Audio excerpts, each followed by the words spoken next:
It's Thom Hartmann University Book Club. In the weeks after 9/11, Rodale Press reached out to a bunch of folks, me, the Dalai Lama, Archbishop Desmond Tutu, Rabbi David Wolpe, Thich Nhat Hanh, Chuck Colson, Neil Donald Walsh, and asked for thoughts about a spiritual response to the attack on America. The result was a book, From the Ashes. And this is from the chapter that I wrote, The Goddess of Democracy, a Sacred Archetype to Heal the World. People argue that the terrorist attacks against the United States reflect a war between one religion and another, or between the poor and rich of the world. While there may be an element of truth to each, I'd suggest that the real war here is between the 11th century and the 21st century. And while our leaders, and until our leaders figure that out, we may miss some great opportunities. Back in the Dark and Middle Ages, the Catholic Church ruled Europe. Women were often forbidden to go out in public unless properly covered, and were explicitly the property of men. Justice was swift and severe, ranging from disfigurement to torture to death in horrific ways, and most often meted out with the approval or supervision of clerics. The power behind the power of all the royal families of Europe was the Pope. On November 27th, 1095, Pope Urban gave one of history's most famous speeches to the Council of Clermont in France, calling for a holy war against Islam to unite factious Europe.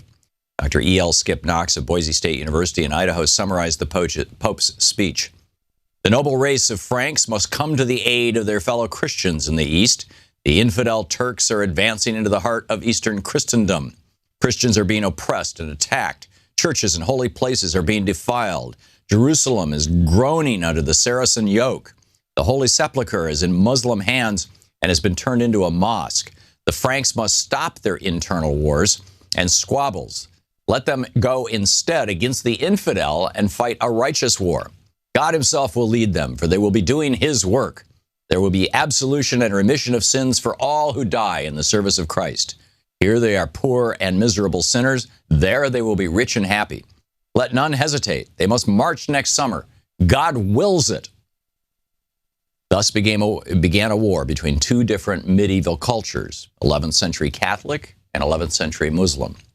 Over the next few centuries, the Catholics, with their battle cry of Deus Vult, God wills it, were often victorious against the Muslims, whose only crime defined by the Pope was that they were living in the Holy Land of the Catholic Church. Medieval historian Raymond of Aguilles wrote the following eyewitness account of the attack and seizure of Jerusalem in 1099 by the triumphant Christian Crusaders. Quote, "Some of our men cut off the heads of their enemies. Others shot them with arrows so they fell from the towers. Others tortured them longer by casting them into the flames. Piles of heads, hand, and feet were to be seen in the streets of the city. It was necessary to pick one's way over the bodies of men and horses. But these were small matters compared to what happened at the Temple of Solomon, a place where religious services were ordinarily chanted. What happened there? If I tell the truth, it will exceed your powers of belief. So let it suffice to say, this much at least, that in the temple and portico of Solomon, men rode in blood up to their knees and bridle reins." End of quote.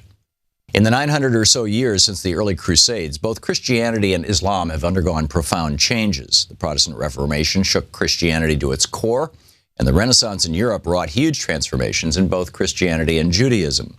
Perhaps the most critical change came about in the 18th century when Jefferson, Madison, Franklin, and others synthesized the highest ideals of Greek, Roman, and Iroquois thought and culture to create the United States of America.